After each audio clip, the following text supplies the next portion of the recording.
Welcome everyone to the October 6th meeting of the Park Cities Rotary Club. I'm going to call the meeting to order. I'd like all new members, if you could, all new members stand up and be recognized because we want to have everyone know who our new members are. There you go, Jim. All new members. There's KACEY. And then if you all could stand up and just mingle and have some good conversations, we'll start the meeting here in just a few minutes. So please talk amongst yourselves.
Okay, everyone, if you could have a seat, we'll get the program going.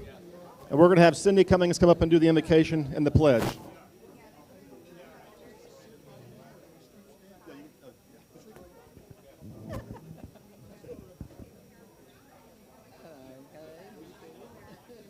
Oh, okay. Let us pray.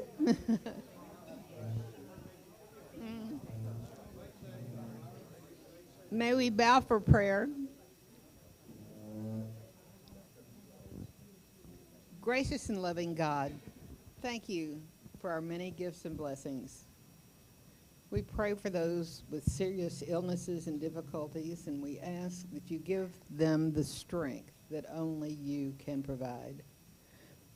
In these uncertain times, we pray for our government, that you will show them the way to cooperate and move forward. We pray for all Rotarians that you will guide us to better serve those in need. We ask these things in your name. Amen. Now, I pledge allegiance to the flag of the United States of America and to the republic for which it stands, one nation under God, indivisible, with justice for all.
Thanks, Cindy. And before we get into Happy Bucks real quick, how many OU alumni or fans do we have here? How many OU fans or alumni in the group? None. None. How about UT alumni or fans? Anybody here? Well, good luck to both of you. Request for Happy Bucks now. I'm going to have Scott's going to walk around and ask for Happy Bucks. Any Happy Bucks? We got Fred over here. Start with you, Fred. Thanks, Scott. Last week I shared with you a joy and a concern. The joy was the birth of our 8th grandchild, and the concern was that at birth he was exhibiting some signs of possibilities of Downs. So since that time, a joy I want to share with you today is that those tests and labs have all come back negative, and he's just a happy, normal 8-pound, 8-ounce boy. Thank y'all. That's great. That's wonderful. Congratulations. Susan?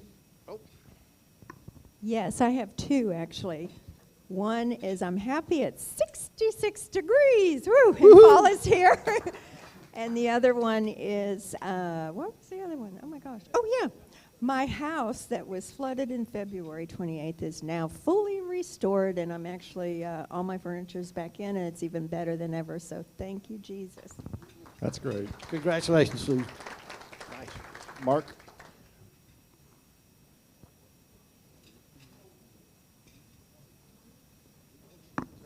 I have a milestone birthday coming up. I'm not going to say which one it is, but it's over 50 on Tuesday, and I'm going to celebrate. And to do so, my son, who some of you have met, he's at A&M, he got a very hard-to-get ticket for me to go see Texas A&M push Alabama around this weekend. Sorry, Kathy. It'll be a good game. Go Aggies. Oh, gotta give Happy Bucks. So I have a few. One is I get to introduce a really great new member today. I'm looking forward to that. Two, a shameless plug. Any of you like live music? My son's band has a gig tomorrow night at the White Rock Brewing Company down on Beckley. Starts at 6 o'clock, so come out and join me, and I'll buy you a beer. They have really great beer, and that's it. Great. And what kind of music? What kind of music? It is kind of a pop, jazz fusion. They play a lot of their own original music, but then they're going to be doing a bunch of covers tomorrow as well because it's a longer set. Great. Wonderful.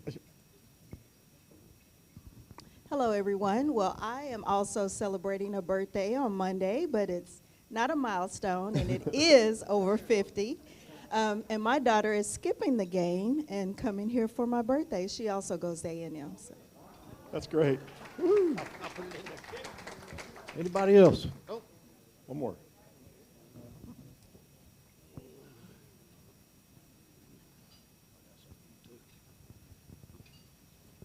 I'm very thrilled that the Rangers continue to move on to the playoffs. Yes. Any more happy bucks? We are too. Is that everybody? And now guests. Do we have any guests in the room today? I have two guests for my first day. Diana Baker, my CEO at Kids University. She's been a huge influence in my life, and I want to thank her. And then Eric Zarko, yeah, Eric Zarko with Nonprofit Resource Group is here with me today as well. So thank you. Thank you. Thank you, Casey.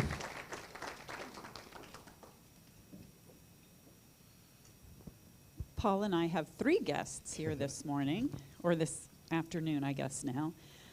Michael Powell and Bernie DeFiore, who are the co-chairs of our secret capital campaign, not so secret, and Christina Cavalier, who is our Director of Community Relations and Development. Thank you. Thank you. Welcome to the club.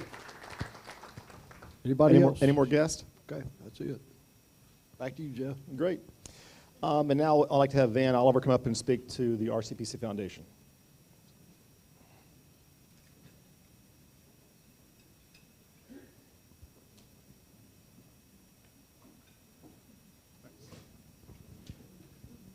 Well, you probably thought that this was not going to be the month that I get up to celebrate your glorious birthdays, but I am here, and there's no luck for that. I do want to take a moment.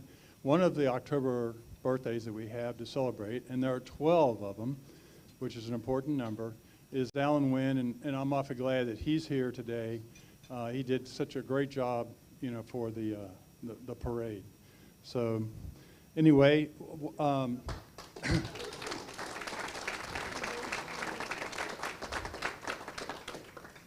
here also to encourage each of you that has a birthday this month to make a contribution to the foundation of the club's foundation in order that the financial strength can remain strong, we can fund our grants, and we can fund our special projects.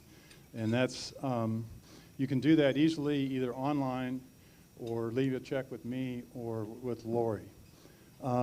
This month we have 12 mighty fine October birthdays. And men should be aware that birthdays are observed only by men and children, and that the only way that men really remember their wife's birthday is to forget it just one time.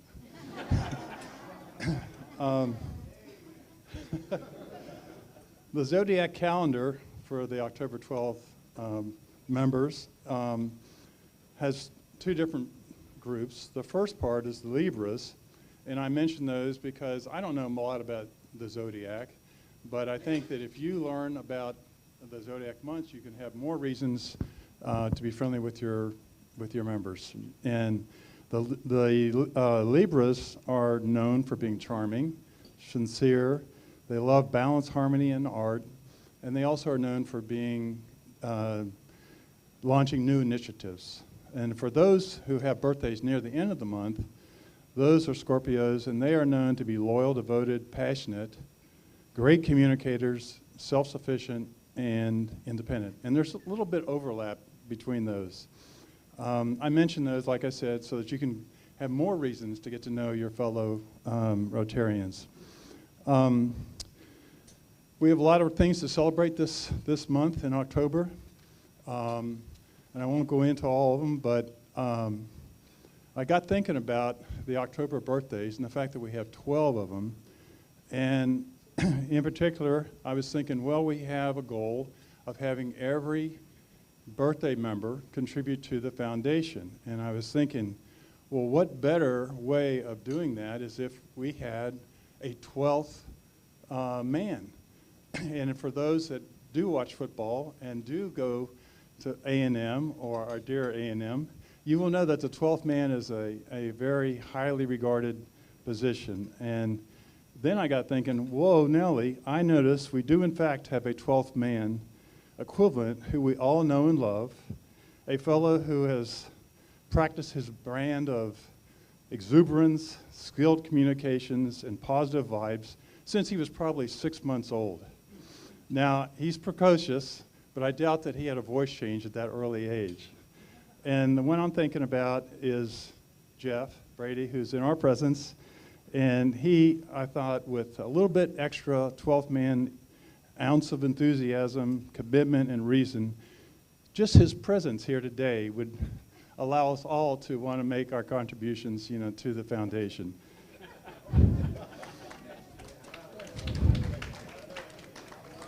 And we know he's a great, skilled communicator because he is our commentator at the July 4th parade, which we all enjoyed.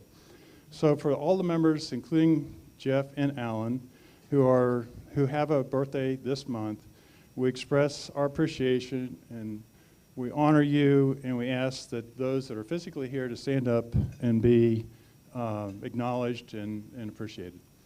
So.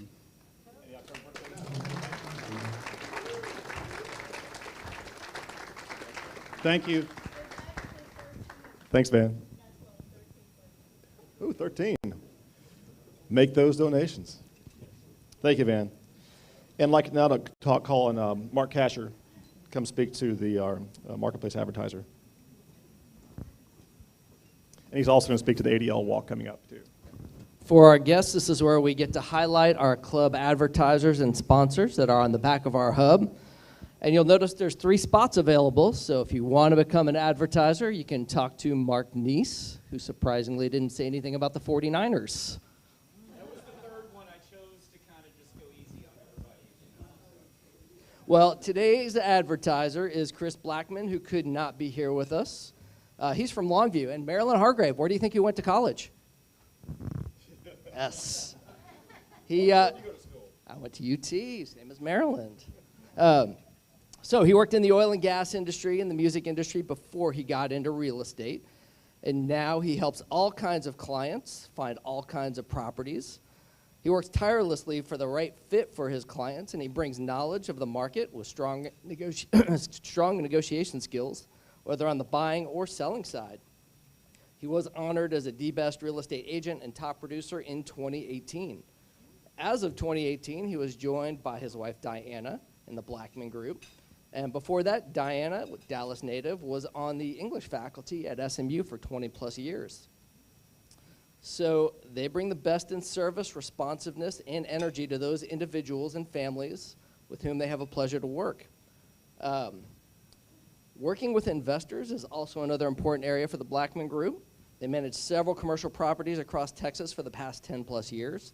They help others find investment properties, and that is a passion of theirs at the BLACKMAN group. So they're also involved with the SPCA, the Alzheimer's Association, of course, Rotary, and the YMCA. And a portion of all their sales go to support these causes. So from the Did You Know category, Jeff Sheehan, did you know that Chris ran in the 2013 Boston Marathon where the bomb went off? I don't know. Yeah. Personal record? Oh, I don't know if that was his personal record. Also, his family holds the oldest family reunion in the state of Texas, and they do it every August. You'd think they'd find a different month, but they do it every August. So let's thank Chris Blackman for his support of the Hub. And second announcement, the ADL Walk is on October 29th. They just extended the sign-up for early enrollment. It's $20, and we've raised over $500 with our Rotary group. We have 6 or 7 walkers. So if you want to join us, let me know. I will send you the link. Be great to have you. The weather's getting nice outside. So October 29th, 9 a.m. at Clyde Warren Park. Thank you. Thanks, Mark.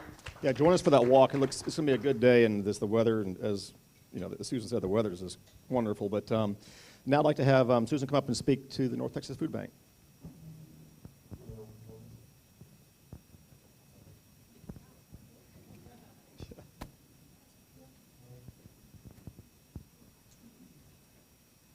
Thank you, President Jeff. All right, y'all, we're down to the wire. So it's next Saturday, the 14th. We've got 17 more slots to fill.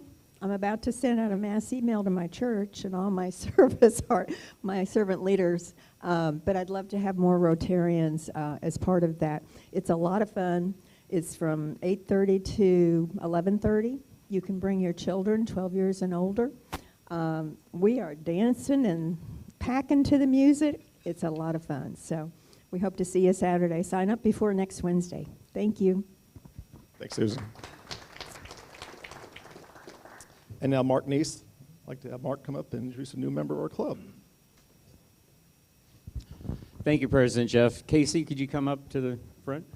So most of you have probably already met KACEY. It's hard not to meet her when you're in a room with her because she's so outgoing and vivacious. But this is KACEY Lambert.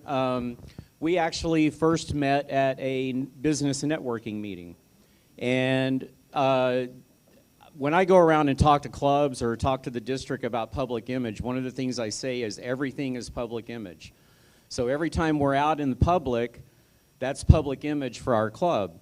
What's interesting is all I was doing, I had a sport coat on and I was wearing my Rotary director pin. And we met and she said, oh, that's a Rotary pin. I said, yeah, how do you know? She says, oh, I was a member in Arizona. I just moved here recently. I said, great, we have a great club. Why don't you come visit? Right? So she came and visited. And then the next week she was at another networking event that was hosted by KASHAR. And there were several other members of our club that were there, so we kind of ganged up on her and told her that she had to keep coming back and that she needed to be a member of our club. And so now she's a member. So we're really happy to have her. She's going to be a great asset to the club. Her organization that's run by Diana, Kids U, I had the privilege of having a meeting with them and learning a lot more about their organization, and it fits perfectly in with our strategic initiatives for child health and welfare. And so I really encourage all of you to meet KACEY, learn more about their organization, and I really think it's an organization that we should be supporting as a club as well. So everyone please welcome KACEY Lambert.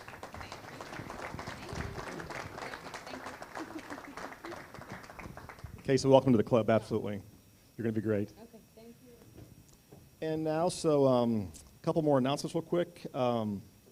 We have our programming meeting coming up. And Richard, Jeff, why don't y'all stand up? These two guys are the guys who put all the programs together for us every year, and for this year. And trust me, it's a difficult job. So the YMCA, November 6th. Multi-purpose room, November 6th.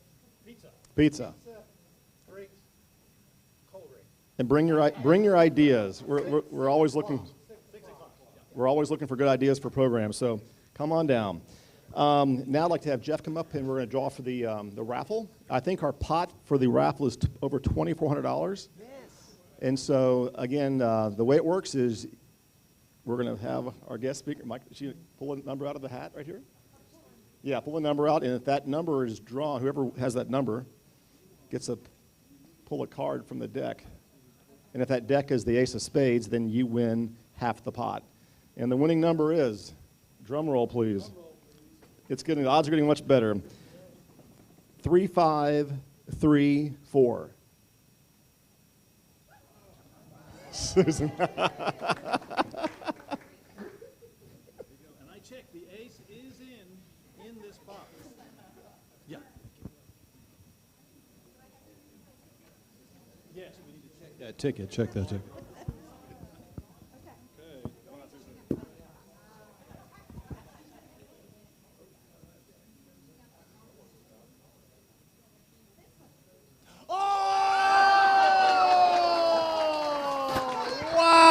She got it! Wow! I said there was going to be a winner. That is incredible. I think, it's like over $2,400. $2,455. There you go. Who's the photo? But who's taking pictures today? Where's the money? Yeah, where's the money? Your check is in the mail.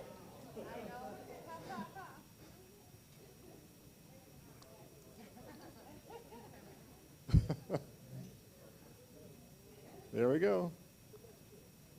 Just goes to prove that there are winners, people, so that's great. Major Powell, come up here and introduce our speaker of the day. Thank you, Mr. President. Good to see everyone today. Are you doing well? What a beautiful day. We should do a vote. OU? Texas. You know, yeah, okay, I thought so. I mean, better be. You know what they say, the only good thing that comes out of Oklahoma is I-35. You know what they say about that. Boom, boom. Our youngest daughter's an Okie, so I probably shouldn't say that. Maybe her and I-35. Well, the Salvation Army is so grateful to the Rotary Club of Park Cities. I was thinking today of just how deep that relationship is. Club members have been board members of ours and currently still are board members of the Salvation Army here in town. The way in which you have funded and supported and volunteered goes back decades. Probably everyone in this room has volunteered for the Angel Tree. And so we are forever grateful to Rotary. And we feel like this, you know, we're part of the family as one of your signature charities, along with North Texas Food Bank and a few others. We really are honored to partner with you because of just what Rotary represents. And we are in lockstep in our mission to serve our fellow mankind. And we honestly could not do that without your support.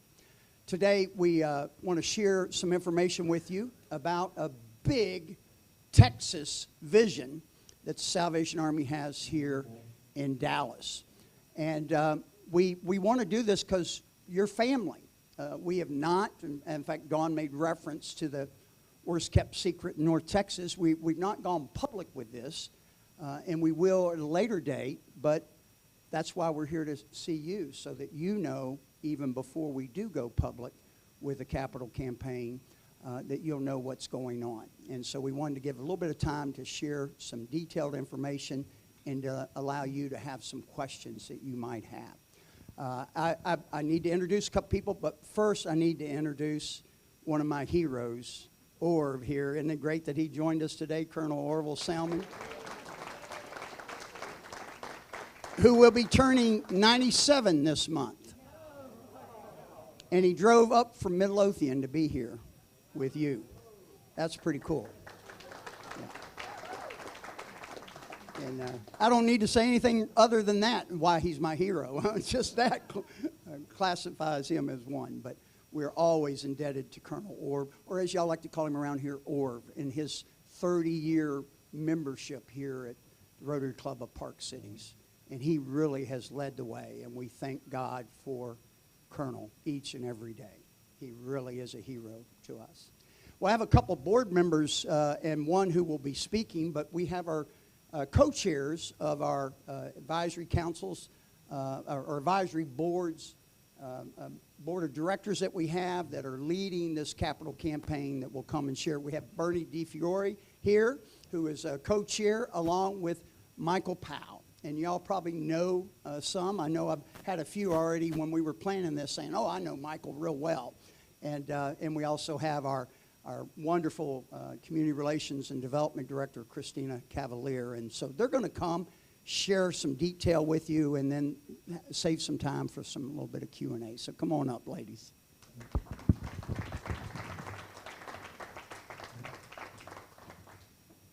Thank you. This is pretty tall. Like Major Paul said, I'm Christina Cavalier, and I just want to echo him and give gratitude to all of you for having us here today and for all that you've done for the Salvation Army. As some of you may be aware, the Salvation Army of North Texas has 21 centers of operation in our 6-county service area here. And our mission is to preach the gospel of Jesus Christ and to meet human need in his name without discrimination. And we really do that and embody that each and every day. And as I'm sure many of you can imagine and have heard and experienced and seen in your community, the need for the people that we serve has risen, especially as it relates to the COVID-19 pandemic. We're still seeing that need rise in areas of poverty, addiction, and homelessness. And so we're working every day through things like our 12 drive-through food pantries across the region, our 6 residential facilities that include 4 shelters and 2 senior living facilities, and our children and youth programs, core community centers, and high needs areas, so that we can meet people where they are and help them and help our most vulnerable neighbors. And so what we're here to talk to you about today is our One Army, Many Friends campaign that really is a culmination of our strategic plan that links that network of those locations together and helps us respond to the growing need in a really more effective and efficient manner so that we can really help provide hope and change people's lives for the better. We often meet people at a point in their lives of extreme crisis, and our job is to help mitigate that crisis for them, provide that emotional and spiritual care which helps them have hope, and then meet them and help them on a path to self-sufficiency. So through our One Army, Many Friends campaign, we have several different components of this campaign. I don't know how well you can see that, but I'll certainly voice over it for you. It includes capital projects, which is the lion's share of the campaign, and today we're going to tell you a little bit more about our flagship project, which is a new Dallas Social Service Center campus. We also have capital projects at some of our core community centers in Dallas County in areas like Irving, Garland, and Oak Cliff. In addition to that, the campaign includes opportunity to support program expansion to meet that growing need that I referenced, as well as having an endowment component to support our new campus in particular. The campaign in total is currently a $159.2 million campaign. We do anticipate that that goal will need to increase given the increase in building costs, but I'm very pleased to share that we've secured around $132 million toward that goal. So we've been working really hard. And a really, really big thank you to Bernie and Michael for leading the efforts in this. We could not do it without their leadership and support and the many, many asks that they make on the behalf of Salvation Army. So we have more to tell you. I'm going to let Michael come up and talk to you about how she became involved with the Salvation Army, tell you a little bit more about the campaign, and we do have a video to show you of our flagship campus.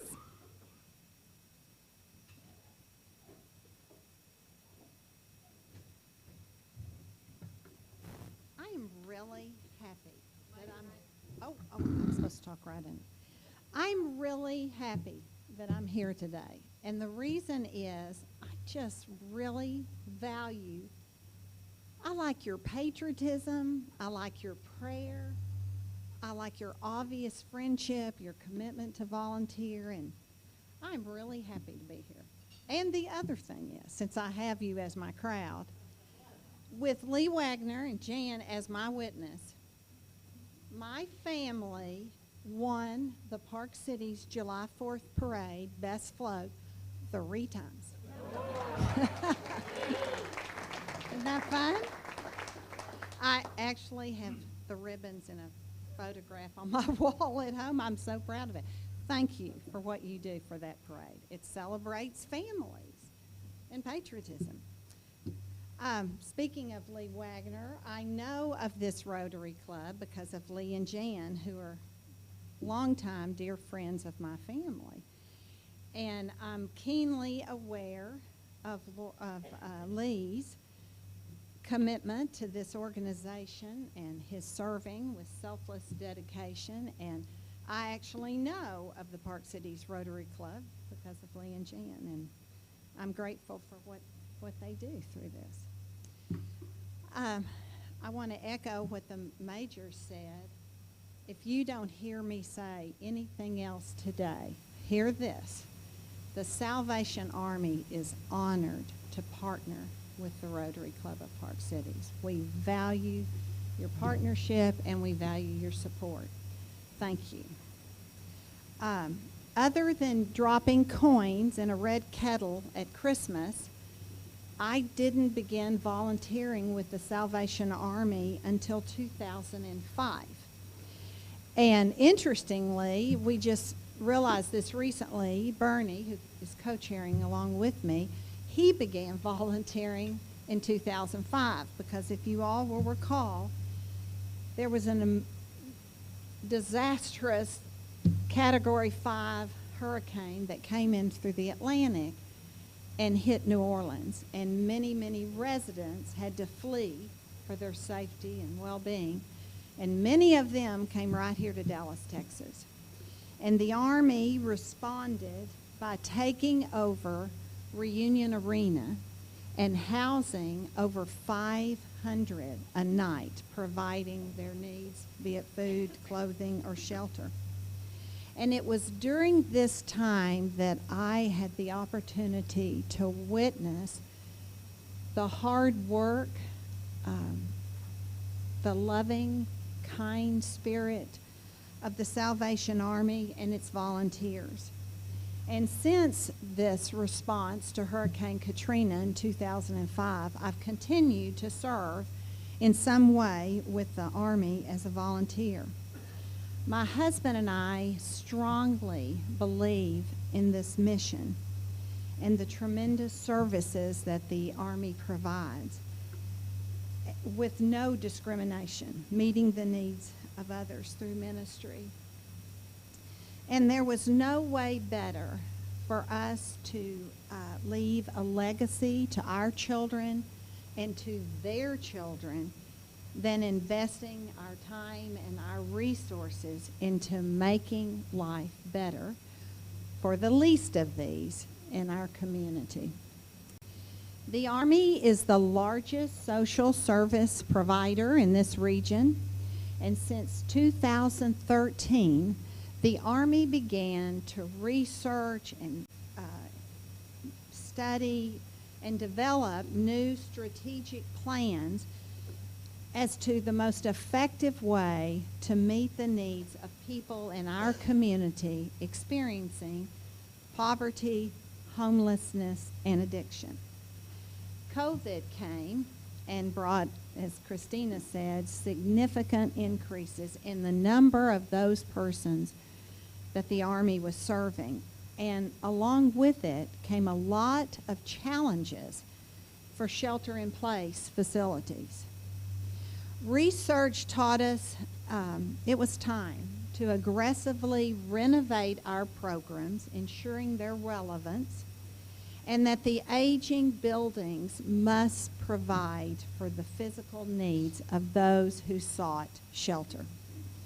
It was obvious the Salvation Army needed to renovate its services, and a new Dallas Social Service campus was needed, allowing the Army to increase meeting the needs through an innovative, collaborative, and holistic approach.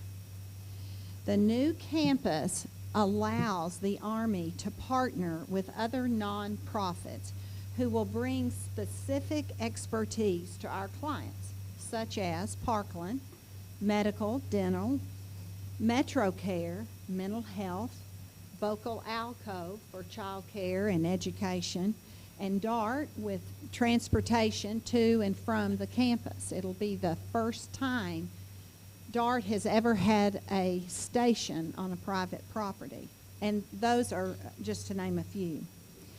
In 2019, Bob Rowling, who was serving on the Army board at that time, purchased the land on I-35 at Regal Road. It's 21 acres. And that was the initial gift to the capital campaign. In March of that same year, the Army received the full support of the zoning committee. And then 2 months later, the Dallas City Council, under the leadership of Mayor Mike Rawlings, gave their enthusiastic support. Then it was brought to our board and unanimously accepted that we should move forward with this capital campaign. This is a very bold goal for the Army. As Christina shared with you, it's 159.2 plus. Million, I'm sorry. Good question. Yeah. Yes, it's million. Anyway, it's only the second one in the Army's long history in Dallas. Honestly, by the leadership of the Lord our God, we are at a total at this time of $131.9 million. So, yeah. We have a significant way to go, but we will get there. And this solid, where we are now, proves that we'll get there. With the funds raised through this capital campaign and with the expertise of the Salvation Army, it will revolutionize the way in which Dallas cares for our most vulnerable population. Today, I'm excited to share with you a video of what this new Dallas Social Service Campus will look like. Welcome to the Salvation Army's flagship Social Service Campus. It represents innovation, collaboration, hope, healing, and faith. On this 21-acre campus, we are reimagining the way we tackle our city's homeless crisis. We've replaced mass sheltering with semi-private rooms and personal locked storage to restore a sense of dignity.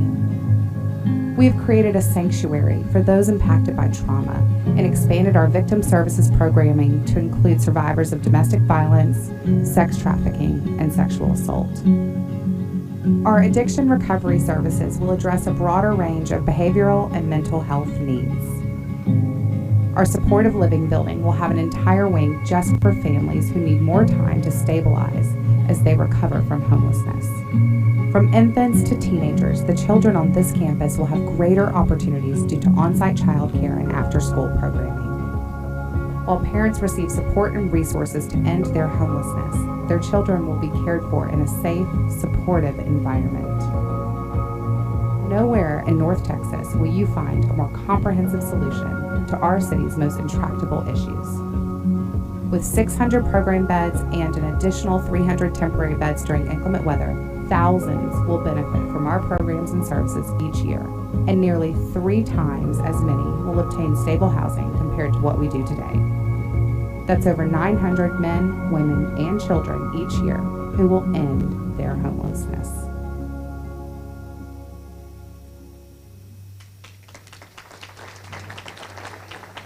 It is so inspiring every time I see that. What this brings to Dallas. Bernie is going to come up and he's going to answer any questions you have. And I'll back him up. And I'll carry the mic. Great, thank you. Thank you very much. Before I do anything else, I want to give some money to Susan to go buy a lottery ticket. So, right. So, here's some money. But it goes to the capital campaign. So I want to thank you all again for letting us present to you. My voice is a little bit gone, so if you ask a question that I don't know the answer to, I'm going to mumble, and then we'll go to the next question. So anyway, thanks, Michael, for telling me at about 11:30 that I was going to answer questions today, which is generally her style, but it is a wonderful project. I remember, as Michael mentioned earlier, that, and I still remember it, when Katrina hit, the company I was running had a fairly large office in town, and I was asked if we wanted to volunteer. They needed volunteers to go down, and I mentioned that to our corporate offices, and we had about 200 people here, and we ended up filling 4 bus loads with people to go down and volunteer. It was the best thing we ever did to build our corporate culture. And up until now, we still volunteer during the Christmas season at the Salvation Army Christmas Center. And they really knew my skill sets when we volunteered because I sorted shoes. I'm not sure I could tell the difference between size 10 and size 11 before I started, but I did after I got going. So anyway, it's a great project. I hope that you will be able to sense the impact that this is going to have on our community. We will be hopefully able to take the growth in our homeless population and actually eliminate the growth and begin to impact on the raw numbers. It's an amazingly aggressive goal. When we started the project, we thought we had to think big. This is Texas, and we are big. This will be the largest social service center for the Army in the country. And much to the Major's chagrin, everybody in the Army across the country is looking at us to pull this off and make it work. So I'm not sleeping, you're not sleeping. Right. We need to, it doesn't sound like much, but it's, you know, we need another 40 or 50 million dollars. And it's millions, so millions and millions. So anyway, I will answer any questions you have. We have a question right here. Well, thank you all for being here. It's a great presentation, fantastic, and congratulations on your success. Where exactly is the campus going to be? And this is the largest, but does the Salvation Army have other similar facilities in big metro areas? First question. The way I like to describe it, everybody knows where the original Mary Kay Cosmetics gold building is.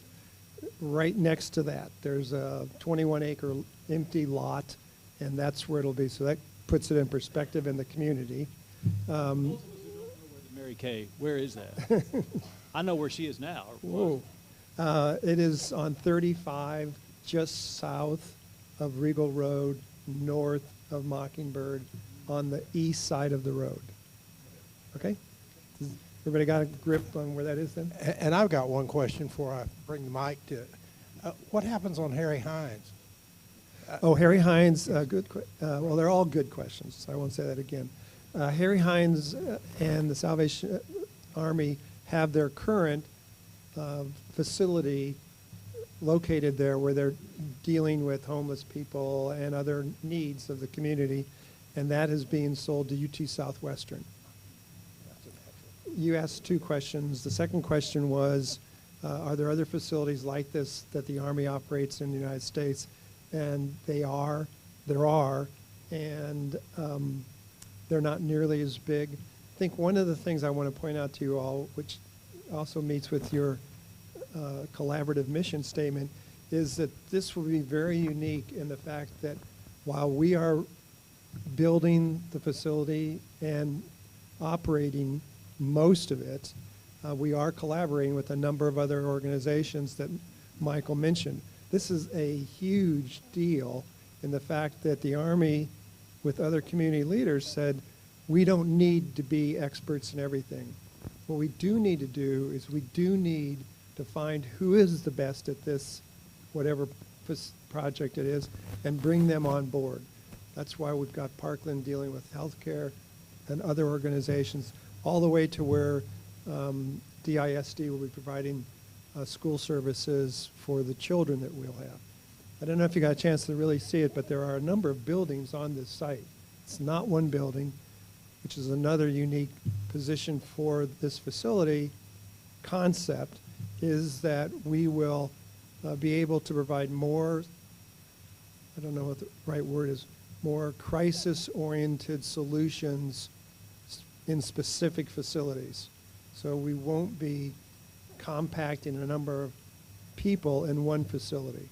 And that gives us a broader, deeper reach to help those individuals. So not only are we collaborating with people who are experts, but we're able to focus on those specific individuals and their problems. So I want to. It's only $5, Susan, so don't get excited. If you up that, I'll do it.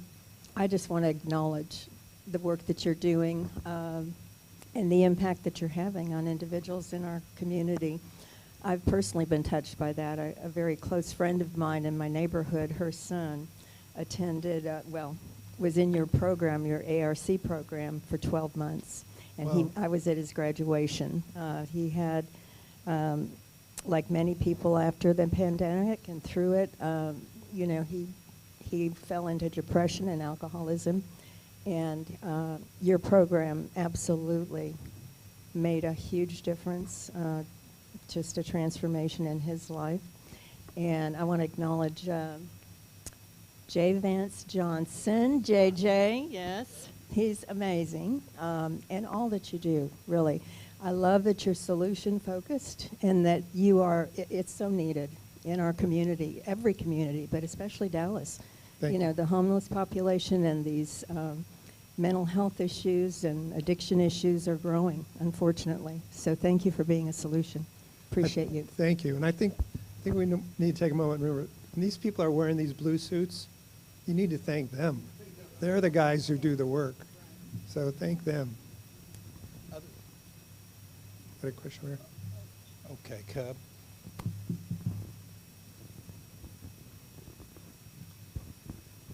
I want to comment on Jeff's, what he said earlier. Thank you all so much for being here, and thank you so much as volunteers for what all you do. My question is, as this new facility is being developed, how much longer will you be at your current location there at the corner of Harry Hines and Inwood Road? And does that include the retail store and the warehouse and the entire complex, I'm going to call it? Well, at that first, location. Thank you. How long will we be at our current facility is really a direct function of us building the new facility. And if anybody has $30 million they want to donate, we could make that happen a lot faster. So I will take checks. The other question relative to will the ARC continue in its current location and operation? And the answer right now is yes. And I can't see us changing that as we go forward, even in the near future, because it's a very large facility, and that's a super complex operation, and they do a phenomenal job. So I'm sure we will have some joint services as we do already, but right now we're focused on it's called the Carp Collins Center, and we're focused on rebuilding the services that are provided at the Carp Collins Center, which are a little bit different than the ARC services. Hey, Bernie, right here. Oh. Oh, that's right. About $6 million for the adult rehabilitation center. Renovation, updating, elevators, and all that kind of stuff. Yeah, okay. I was just going to say, first of all, thank you all for making this presentation. As strong as the Army is and the folks that work there, and you're right to be sure that we thank them for it, I want to thank you and Michael for taking this on, because I don't think they could have raised this kind of money on their own. You guys have done an amazing job. So thinking about raising money, there's two questions I have related to that. Well, one is, has the cost of construction and materials and so forth escalated since you all started this project? And if so, is this number that we saw on the board earlier accurate? And the second part of my question is, are you raising funds to help keep this structure, the building, up as time passes? Yeah. Is that a part of the fundraising? So let me add to those questions. The bad news is that we have experienced a significant increase in cost. In our first round of bidding, that we're probably looking at a 25% increase for labor and construction. So that number, the actual number you're looking at, the 159, is probably going to be close to where what we've showed you in our video is going to cost. But as the Major alluded a minute ago, there are other projects in the capital campaign. So when Christina was talking about, as she showed you, the 159, the 160, I like to round up on these numbers. The 160 included $10 million for an endowment for operating over the longer period of time. It included $7 million for renovations and improvements at the ARC. It includes, right now, about 4 or 5 million, probably more like 8 or 9, to rebuild the Oak Cliff facility. It includes 5 or 6 million for the Pleasant Grove facility. There is also 5 or 6 million, actually 7 million, for what we call capacity building, which is the operation of those facilities and the building out of the new service model. Because we're changing the way we're trying to deal with these individuals. Just not give them a bed and a meal. We're really trying to figure out how can we move them off the streets in a more permanent setting. And in some cases, that might be 30 days, it might be 90 days, it might be a year and a half. So there are various components of the project that go beyond the actual construction of the 6 buildings, which is how many are on that campus site of that particular project. Okay? While we're waiting for others, now that the public, when does the public phase actually unroll?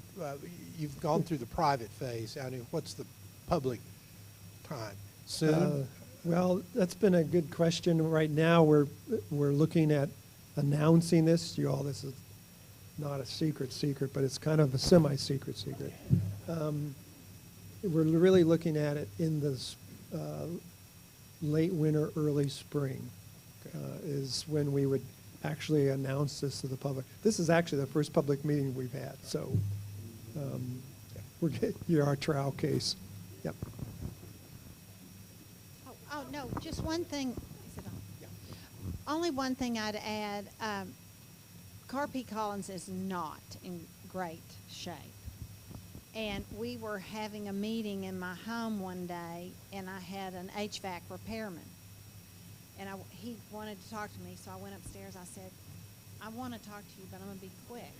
Yeah, I want to talk to you, but I want to be quick because I have a meeting downstairs. We're trying to build a new building for the Salvation Army.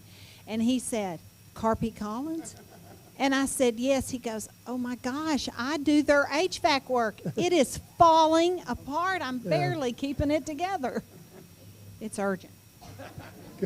Go ahead. We got a question right here. I might have missed it, but what is the timeline for construction, and are you phasing in the buildings over time? You know, priority buildings, or we have hired a construction manager. There's, for those of you in the construction business, there's a very official word for this position, and we're out getting bids right now, and so we would estimate that once we get those bids in and they're let, it's probably going to be a 3-year project. And we have looked at whether we're going to build one building at a time or work on all 6. I don't know the answer. That really is a function of what our primary contractor, who I think is Bechtel, and what they recommend. So we'll just have to wait and see what's the best thing. It's a huge project. I mean, these are big buildings. Bernie, I have a question. Obviously, you did your math, and this is the largest project for the Army in the country. Clearly, with the growth of North Texas and Texas in general and the mass increase in population and such, this is obviously driving greater need. But I'm assuming y'all have done that math to figure out what you truly project and the ability to sustain that for decades in the future with this development. And can you speak to that? Yeah. So the question was, how are we going to deal with future growth? My first reaction was pray that we don't have first growth, because this is a population of individuals that we really need to cap. We don't need shuffling people in and out of facilities and treating them on an interim basis. If we do this right, I truly believe that we are going to see a number of individuals. We actually have a number, I think it's 900 a year, that we're taking off the street, getting them into permanent housing, getting them trained to work and be contributing members of our society. That's really what our goal is. If we do that right, then we will have been able to address the growth needs of our community. If we don't do it right, then it's not going to be a pretty sight. Actually, we are going to do it right. Who am I kidding? So, thank you all very much. Thanks. To add a little bit to what Bernie just said, the majority of the increase that we're seeing now is not individuals in homelessness, it's families in homelessness. And we have an aggressive plan to address that issue before they become homeless, that we can keep families in their current homes now to prevent them from having to come to us to live with us while we then help them find new housing solutions. So we have two sort of ways that we're dealing with this. And the hope is we will be able to address it earlier rather than later.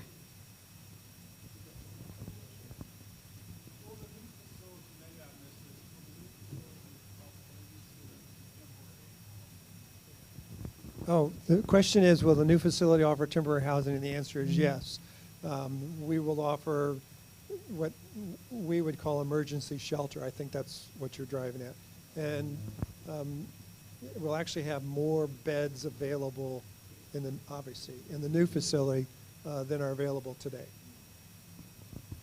Thank you all very much for speaking today. And Michael, come up real quick. We'll get a picture of everybody here. But just to let you know, we're going to have a book put in honor of y'all for coming up to McShane Elementary for speaking today. We truly appreciate it. Let's get a picture real quick.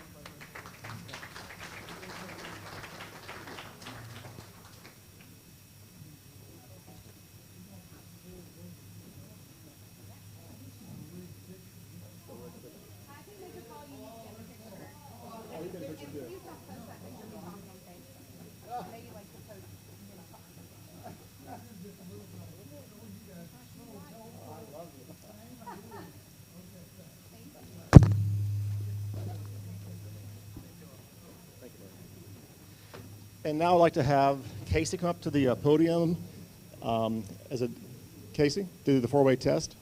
And also, in the meantime, I'd like to just say a shout out to all those who participated last week at the Austin Street Shelter for the Put Care for the Homeless. Who all was there? Why don't you stand up who was there, because I really want to give a shout out because that was a great event.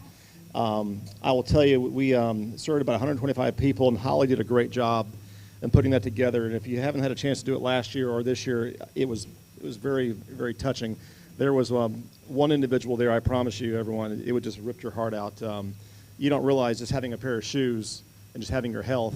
So that is something that, be proud of yourself as a club, because it was a very wonderful event, and we'll be doing it again next year. And now I'd like KACEY to do our four-way test. Okay.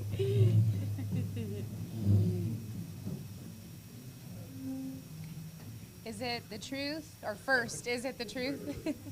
Second, is it fair to all concerned? Third, will it build goodwill and better friendships? Fourth, will it be beneficial to all concerned? Oh. Yay. I want to do that one every week.